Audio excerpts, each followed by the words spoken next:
ini loh kamu sini, saya sudah booking kamu, nggak boleh pergi ke tempat lain. Nah gitu, kamu duduk di sini makan di sini makanan sudah saya sediakan, Masya Allah. harus makan, kalau mau tambah saya tambah lagi. Nah begitu orang Arab.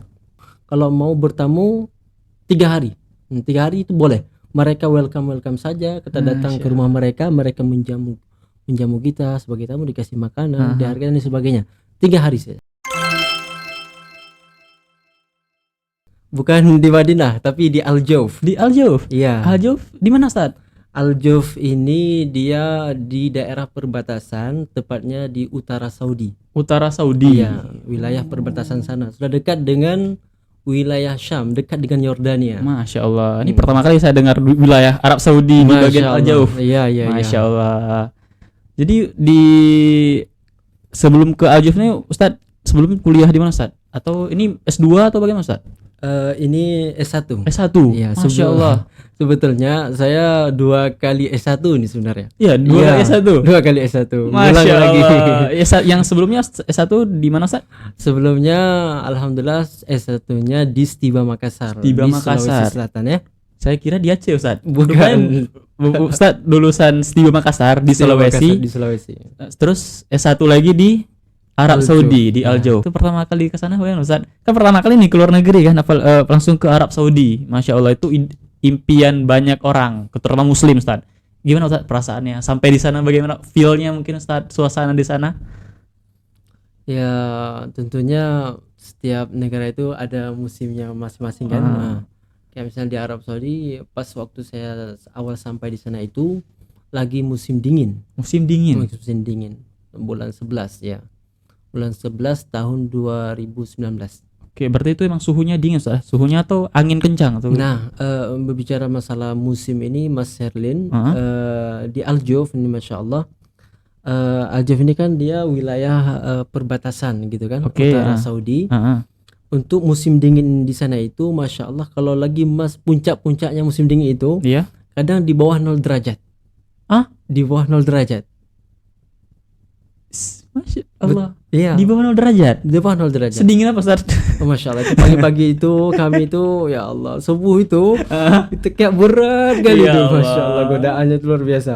Belum lagi waktu kita mau ke kampus gitu kan, dinginnya luar biasa. Makanya kenapa bisa dinginnya sampai di bawah 0 derajat, dan bahkan juga di Al-Jauf ini sempat turun salju. Turun Iya, salju turun salju di Al-Jauf. di Al-Jauf. Heeh. Itu pas Ustaz di sana atau sebelum-sebelumnya? Memang sebelumnya pernah turun salju. Pernah turun salju? Iya. Dan saya mencari itu kenapa nih di wilayah ini dingin sekali bahkan sampai turun salju. Iya, iya. Rupanya wilayah Al-Jauf ini, Aha. provinsi Al-Jauf yang terletak di utara Saudi ini, dia ini sebenarnya masuk ke wilayah Syam. Wilayah Syam Heeh. karena dekat dengan Yordania. Oke. Ya, jadi sebagian iklim yang di sana itu ngikut gitu, pengaruh gitu. Oke. Ya, ini sebenarnya wilayah Syam, bawa di Syam yang diambil ke Arab Saudi gitu. Arab Saudi itu emang suhu dari mereka, emang cuaca mereka tuh masuk ke Arab Saudi karena di perbatasan, Ustaz ya? Iya. Masya Allah. Jadi iklimnya itu ngikutilah iklim yang ada seperti di Di- Yordan, iya, Syria iya, iya. gitu. Di dekat-dekat wilayahnya, Ustaz. Iya. Masya Allah. Terjawab, Ustaz. Masya Allah.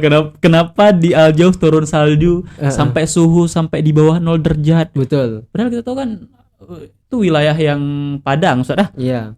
Bang, kalau di Arab Saudi kan padang pasir. Padang pasir, gitu, ya, betul. Nah, tapi Masya Allah kok ada salju gitu kan. Itu kita bingung semua, Ustaz. Kok bisa gitu? Ternyata terjawab sudah, Ustaz. Iklim yang di perbatasan dekat sama Al-Jauf Iya. itu terikut sama Karena kayak seperti di wilayah Syam, seperti di Suriah, Heeh. itu kadang kalau puncaknya musim dingin bahkan sempat turun salju juga di sana kan. Masya Allah. Tapi kalau di Arab Saudi itu bukan hanya di wilayah Al-Jauf saja yang pernah turun salju, yang setahu saya Tabuk juga pernah. Wilayah Tabuk ini sempat juga turun salju di sana. Turun salju. Iya. Masya Allah. Jadi Ustaz pas pertama kali di kesana kan musim dingin, Ustaz. Itu gimana, Ustaz? Ini pas tubuh Ustaz kan menyesuaikan dengan kondisi itu dari Makassar, Ustaz. Terjunnya langsung ke Arab Saudi. Di sana langsung disambut sama ada saudara mungkin di sana atau teman-teman di sana? Ada Abang Leting waktu itu yang beliau ditugaskan ataupun diperintahkan oleh pihak kampus Hmm. untuk menjemput mahasiswa baru yang datang ke sana. Beliau ini kakak kelas kita, orang Suriah, semester 5 dia kuliah Oke. di jurusan syariah. Jadi beliau inilah yang jemput kami di bandara. Pas waktu itu ya kita merasakan masya Allah di sini dingin sekali Dingin rupanya, sekali. dingin sekali. Dan memang beliau sampaikan ini sudah masuk musim Musim dingin di dingin, sini. nah. Jadi kalian katanya siap-siap ini Mm-mm. dengan musim dingin yang super ekstrim. Ekstrim, Apalagi ini kan baru-baru awal beradaptasi. Iya. Ya otomatis ya kita harus siap-siap, artinya kadang sampai apa namanya kulit kita pecah-pecah, bibir pecah-pecah. Oh, bisa Iya, merasakan juga merasakan. pecah-pecah. Iya. Saking suhunya tuh emang dingin sekali, Ustaz, ya? Betul. Masya Allah. Jadi kita pakai apa tuh semacam pelembab itu ya. Mm-mm.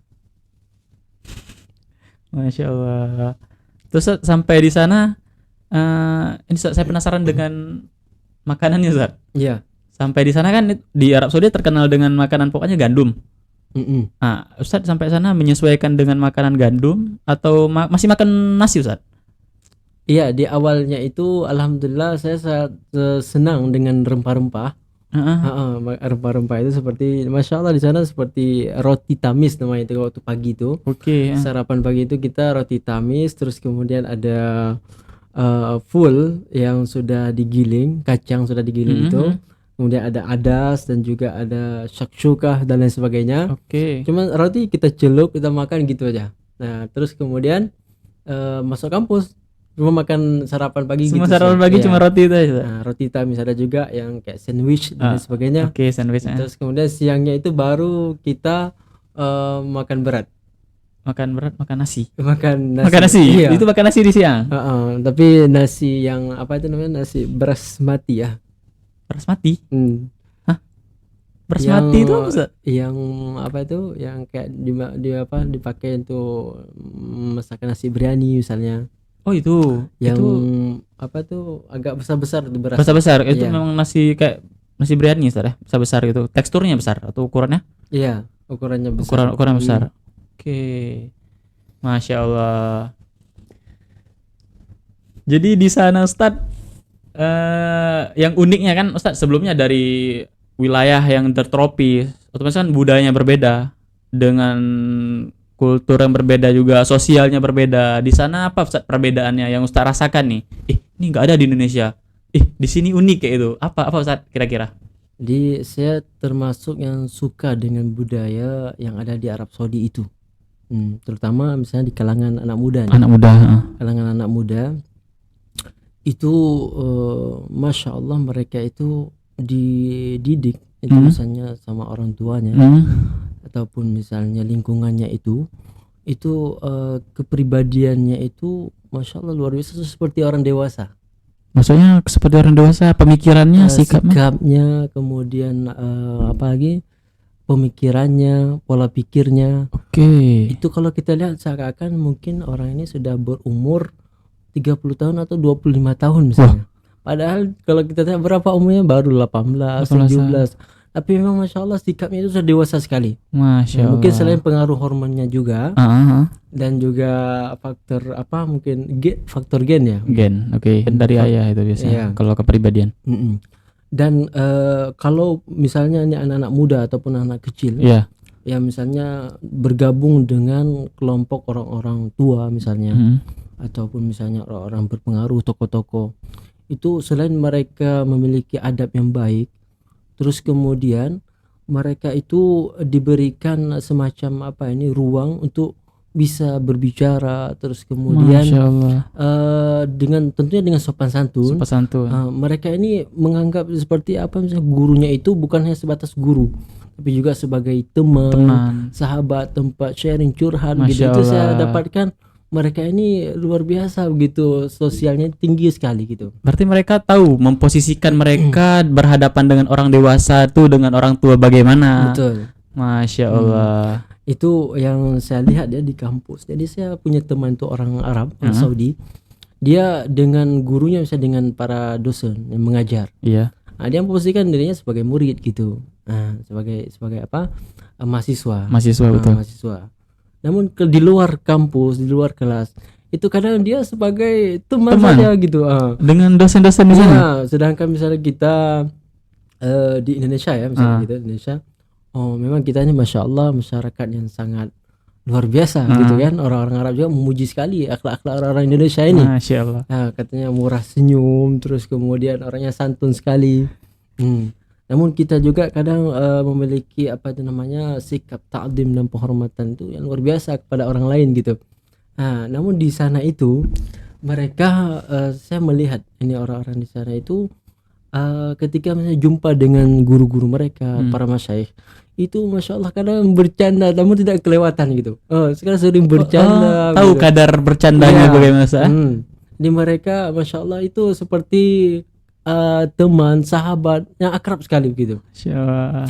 Jadi kadang mereka gimana itu misalnya malu untuk dalam kebaikan tuh nggak ada gitu. Masya Allah. Itu yang nilai plusnya. Nilai plus. Nah, jadi mereka itu terus terang gitu saya menyampaikan, tentunya dengan adab kan Adab, gitu. betul. Dan masya Allah kemudian juga yang saya dapatkan itu waktu salat Jumat misalnya, salat Jumat itu hampir setiap khatib-khatib yang berkhutbah itu saya tidak pernah mendapatkan kecuali mereka terus mendoakan pemimpinnya mereka itu. Dalam setiap khutbah dalam khutbah itu nanti kan ada itu doa di akhir selesai gitu pasti kan. selalu mendoakan Iya, pemimpinnya. mereka mendoakan pemimpinnya. Ya, dengan misalnya khatib mengatakan Allahumma wafiq ulata umurina khadimil haramain asy-syarifain Al-Malik Salman bin Abdul Aziz, gitu kan, dan seterusnya. Itu hampir tiap Jumat mereka mendoakan terus. Terus kemudian mereka cintalah kepada rajanya gitu, pemimpin di sana. Nah, dan juga masya Allah yang tidak kalah penting yang terkenal itu memang orang-orang itu disebutkan sifat al-jud wal karam. Apa itu Ustaz? Al-jud ini mereka dermawan sekali orangnya. Dermawan. Iya. Orang-orang Arab itu kebanyakan orang dermawan. Berarti suka memberi, Ustaz? Suka memberi. Ya, masya Allah itu kalau kadang kita itu misalnya apalagi misalnya di wilayah haram ya seperti Madinah dan Mekah itu kadang tiba-tiba ada saja orang yang kasih makanan ke kita misalnya. Pernah Ustaz? Pernah saya dapat. Apalagi kalau misalnya momen-momen buka puasa misalnya iftar. Ya, ketika misalnya buka puasa Senin Kamis dan sebagainya. Itu bahkan mereka itu saking berlomba-lomba mungkin dermawannya itu sampai merebut orang untuk harus buka puasa di tempat dia gitu. Masya Allah. Itu yang masya Allah luar biasa sekali. Ini loh kamu sini, saya sudah booking kamu, nggak boleh pergi ke tempat lain. Nah gitu, kamu duduk di sini makan di sini makanan sudah saya sediakan, harus makan. Kalau mau tambah saya tambah lagi. Nah begitu orang Arab. Masya Allah. Jadi mujamalahnya itu basa-basinya itu tinggi sekali orang Arab. Masya Allah. Kalau Mas Herlin nanti kalau jumpa orang Arab nih kan, yang kita bicara bahasa Arab, itu di awal jumpa saya kita itu masya Allah mereka mengucapkan salam, assalamualaikum, kifal hal, sulunak, akhbarak, asakatain, bicara terus. Pokoknya mujamalahnya itu bahasa tinggi sekali. Masya Allah. Pokoknya untuk mengakrab itu cepat sekali. Iya begitu. Nah masya Allah itu yang saya dapatkan mereka itu. Seperti itu budayanya itu masya Allah ketika jumpa, terus kemudian cipika dan sebagainya itu. Terus kemudian sikap dermawannya ini luar biasa. Masya Allah. Jadi Ustaz kalau di kayak banyak tuh di video beredar di Instagram, TikTok dan lain sebagainya, itu ketika orang Arab ingin membayar makanan misalnya, itu saling berlomba-lomba itu betul Ustaz? Betul. Saling berlomba untuk mentraktir. Betul, itu saya sempat menyaksikan langsung sampai di depan mata seperti kayak sebenarnya berkelahi Ustaz, sampai untuk membayar itu. Betul. Berebut Ustaz. Iya, itu tentunya setiap orang kan beda-beda gitu kan. Mungkin kalau yang viral-viral itu kita lihat memang nampaknya terlalu berlebihan sekali gitu. Tapi sebenarnya itu kebaikan Ustaz. Betul, kebaikan. Misalnya seperti ada orang anak muda gitu kan, ataupun yang mau traktir, yang mau membayar sampai berebutan gitu. Masya Allah. Tapi, itu pernah Ustaz saksikan dengan mata kepala sendiri? Ada, tapi yang saya saksikan ini dari kelompok misalnya para masyayikh, para guru-guru kita. Iya. Itu kalau misalnya kita duduk lagi bermajelis dengan mereka, terus kemudian ketika mereka membeli sesuatu itu selalu biarkan saya bayar aja. Nah, tapi mereka tetap menjaga adabnya ya. Adabnya, betul. Kalau yang di video yang viral itu kita melihat kayak terlebih-lebihan sekali. Ya, mungkin mereka Iya. teman akrab mungkin, Iya. makanya baru. Mm-mm. Masya Allah. Itu memang betul ada yang seperti itu. Dermawannya Ustaz. Sikap keduanya itu mereka luar biasa, masya Allah. Bahkan saya pernah mendengar juga kalau kita bertamu ke rumah orang Arab, Mm-mm. itu kita emang dijamu sedermawan mungkin Ustaz. Selama 3 hari kalau nggak salah. Betul Ustaz? Betul. Dan ini masya Allah memang sesuai ya dengan riwayat hadis dari Nabi SAW. Ad-diyafatu salasatu ayyam. Jadi menjamu tamu itu 3 hari. Fama kana wara'a dzalik atau kama qala sallallahu alaihi wasallam. Jadi yang lebih daripada 3 hari itu sedekah. Ya. Oke. Nah, Berarti wajib berarti Ustaz ya? Menjamu itu 3 hari. 3 hari. Nah, dan ini dipraktekkan di sana dan masya Allah kita kalau mau bertamu 3 hari. 3 hari itu boleh. Mereka welcome saja. Kita datang ke rumah mereka menjamu kita sebagai tamu, dikasih makanan, dihargai dan sebagainya. 3 hari saja. Setelah daripada itu terserah mereka. Ya, apakah mereka kadang terserah. Ini udah cukup sudah 3 hari ya, kamu sudah boleh pergi. Bisa juga. Kadang kalau ada orang yang baik misalnya, udah kamu tinggal di sini selamanya, bisa juga. Tergantung tuan rumahnya gitu. Masya Allah. Dan saya punya pengalaman ketika bertamu ke salah satu rumah syekh yang ada di sana. Pernah bertamu? Iya, pernah bertamu. Jadi selain saya bertamu ke situ, saya mendapatkan banyak sekali pelajaran daripada beliau. Dan masya Allah beliau ini rupanya orang terpandang juga yang ada di kota Skaka itu. Oke. Dan beliau masya Allah orangnya orang kaya juga, orang berada, punya kebun, ke rumah dan lain sebagainya. Masya Allah. Dan juga punya beberapa usaha lah beliau ya, masya Allah. Jadi saya diundang ke rumah beliau ini untuk menyantap makanan siang pada waktu itu. Itu sendiri Ustaz atau ada teman-teman saya? betul, ada teman-teman saya. Dan dipanggil lah datang ke rumah beliau. Beliau sudah menyiapkan makanan buat kita, masya Allah, namanya yaitu kapsah Saudi namanya, makanan kapsah Saudi. Apa tuh? Semacam seperti nasi biryani juga. Nasi biryani, cuma di sana ada namanya kapsah Saudi. Ada dia beda rasanya saja, beda rasanya. Kalau nasinya tetap sama, nasi seperti yang dipakai nasi biryani ini, yang beras yang model besar-besar itu kan, beras mati ya istilahnya gitu, beras mati ya. Jadi dimasakkan oleh istrinya, terus kemudian ada juga ayamnya. Masya Allah. Jadi kita makan bareng-bareng sama-sama. Dan masya Allah cerita panjang rupanya beliau mau datang ke Indonesia. Ya. Jadi beliau juga selain mengundang kita, beliau ingin juga tukar pendapat dan pikiran tentang masalah budaya di Indonesia. Gimana budaya di Indonesia, gimana dengan di Arab Saudi gitu kan. Masya Allah. Dan masya Allahnya juga wilayah tempatnya saya tinggal ini di Provinsi Al-Juf di Skaka ini. Memang masya Allah masih kental lah dengan budaya mereka dan adat mereka ini yang masih sangat kental sekali. Artinya mereka ini masih welcome sekali dengan orang-orang asing yang datang ke sana. Seperti misalnya kayak kami ini kan dari luar Arab Saudi kan.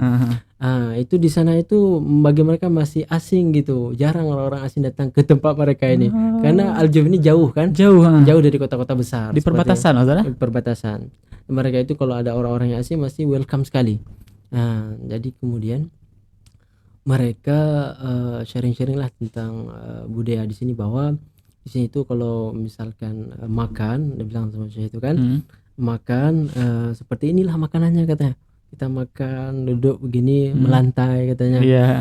Terus kemudian nanti ada apa tuh namanya, disediakan kopi disediakan kopi pakai gelas-gelas kecil itu kan.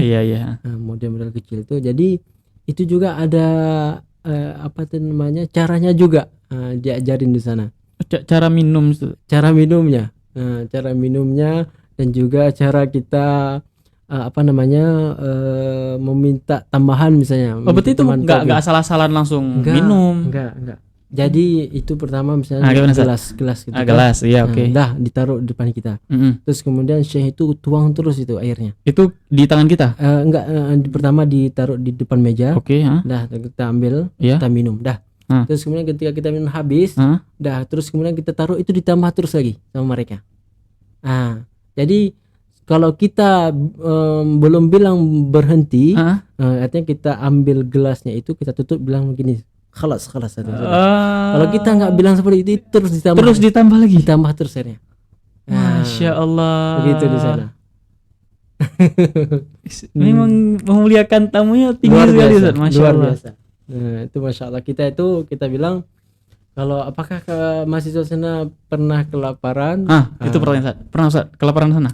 Alhamdulillah selama saya di sana itu jarang artinya jarang lapar, itu jarang. Kecuali selalu ada makanan. Kalau dibilang untuk susah, enggak susah sekali. Masya Allah.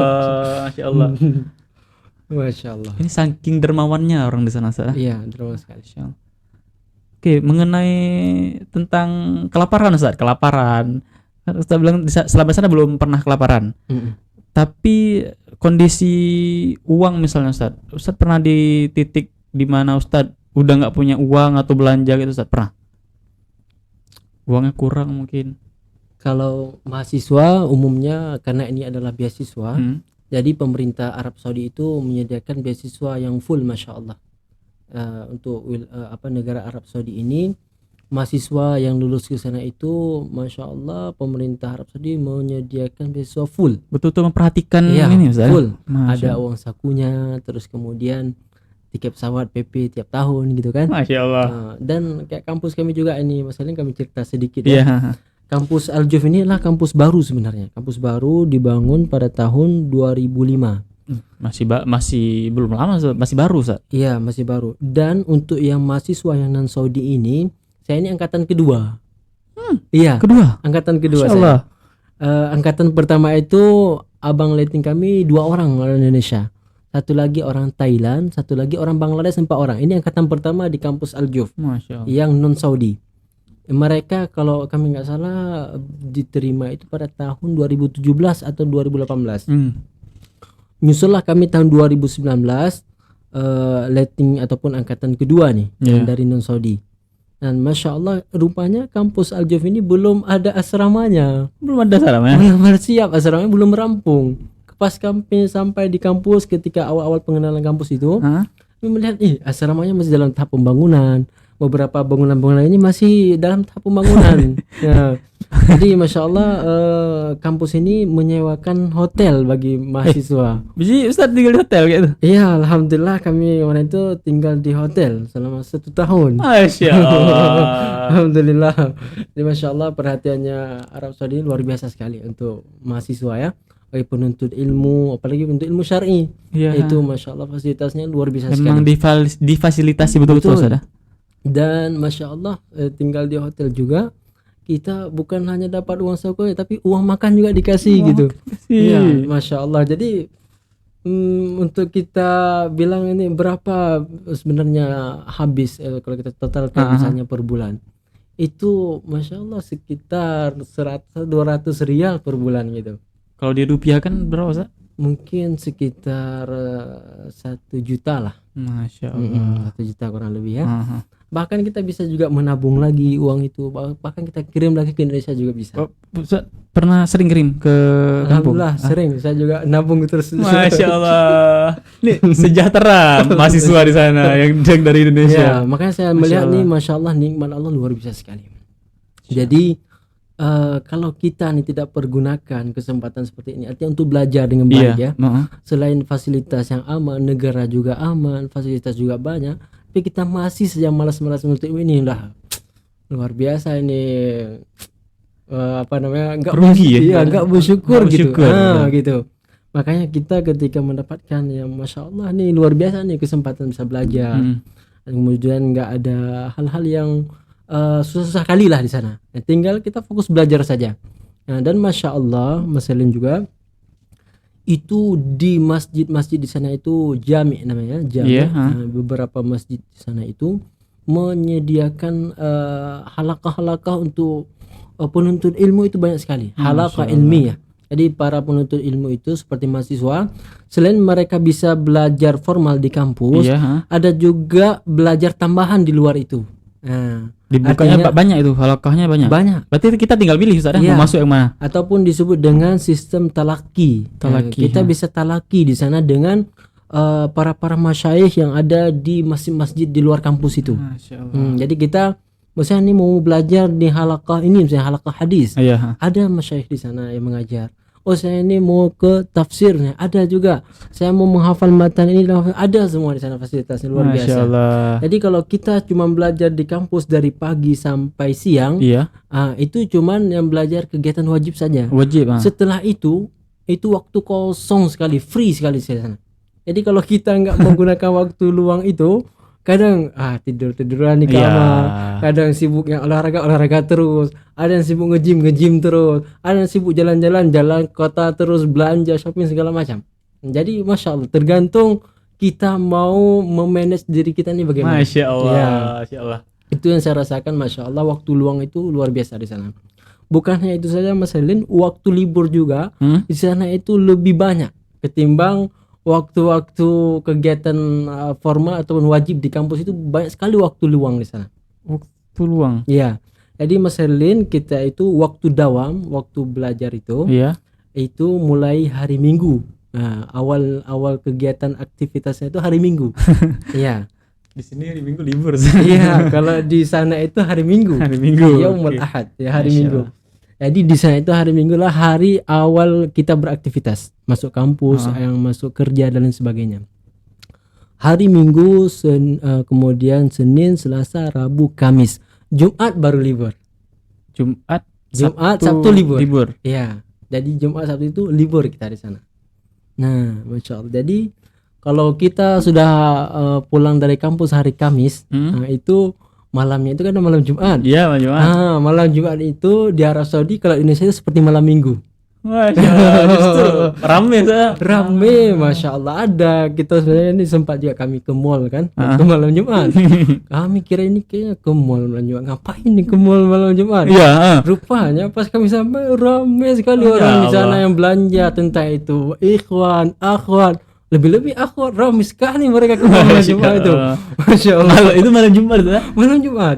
Maka saya menyaksikan di warkop ada juga perempuan-perempuan ramai sekali mereka, seperti malam Minggu di Indonesia. Ya. Masya Allah. Masya Allah. Inilah budaya Ustaz. Iya. Masya Allah. Oke, mungkin Ustaz di lain kesempatan kita bisa ngobrol-ngobrol lagi, Insya berbagi pengalaman yang unik lagi, Masya Allah Ustaz. Insya Allah. Yang bisa memotivasi anak-anak muda Aceh, khususnya di tempat kelahiran Ustaz di Teluk Semawe Ustaz. Iya, iya. Masya Allah. Baiklah, cukup sekian podcast Logika Langit kali ini. Selalu ikuti podcast-podcast selanjutnya karena kami akan memberikan ilmu pengalaman dari narasumber-narasumber yang hebat, menginspirasi dan memotivasi. Tetap di Logika Langit. Wassalamualaikum warahmatullahi wabarakatuh.